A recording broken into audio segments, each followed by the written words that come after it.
Assalamualaikum warahmatullahi wabarakatuh.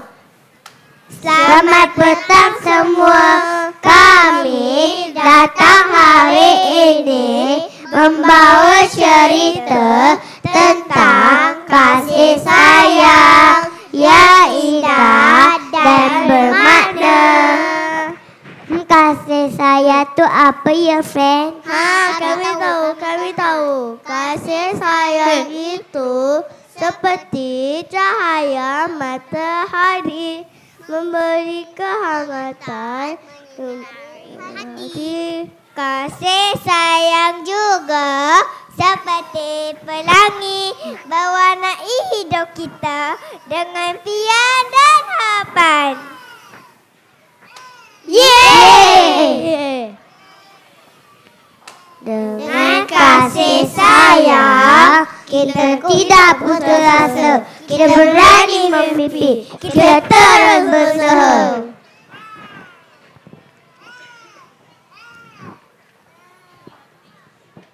Kasih sayang kepada Allah, kita tuju dengan taat.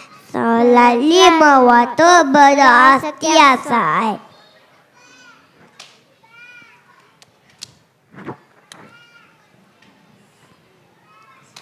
Selawat ke atas Nabi, sejahtera ke atas Rasul.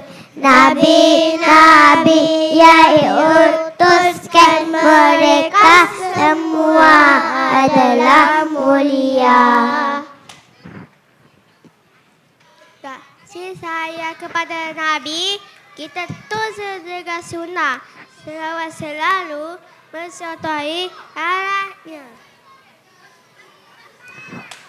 Kasih sayang Allah, kasih kepada Nabi, membimbing hati, hidup penuh erti. Kita sayang ibu dan ayah. Kita hormat guru dan kakak. Kita tolong adik dan kawan-kawan. Kita berkongsi, kita tidak kedekut. Syaitanlah. Betul. Jangan kedekut, jangan berebut. Kita maya sama-sama.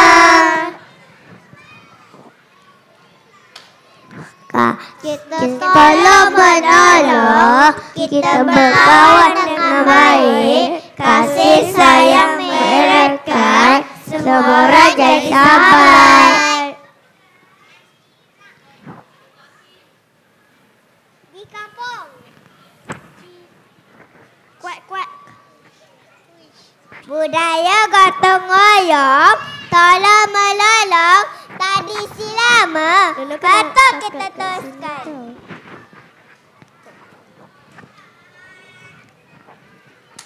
Membawa kedamaian dalam hidup harmoni.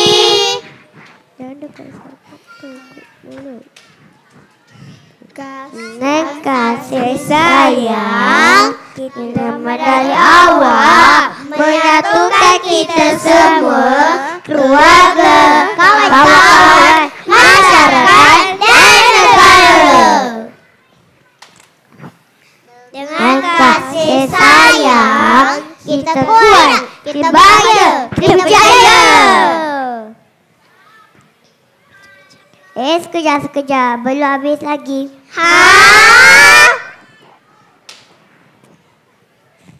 Ya.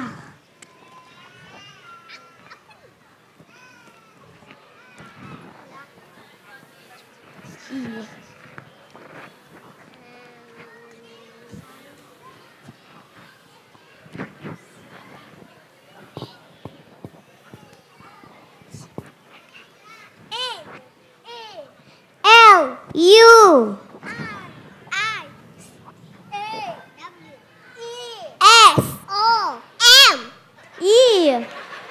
Naluri asam.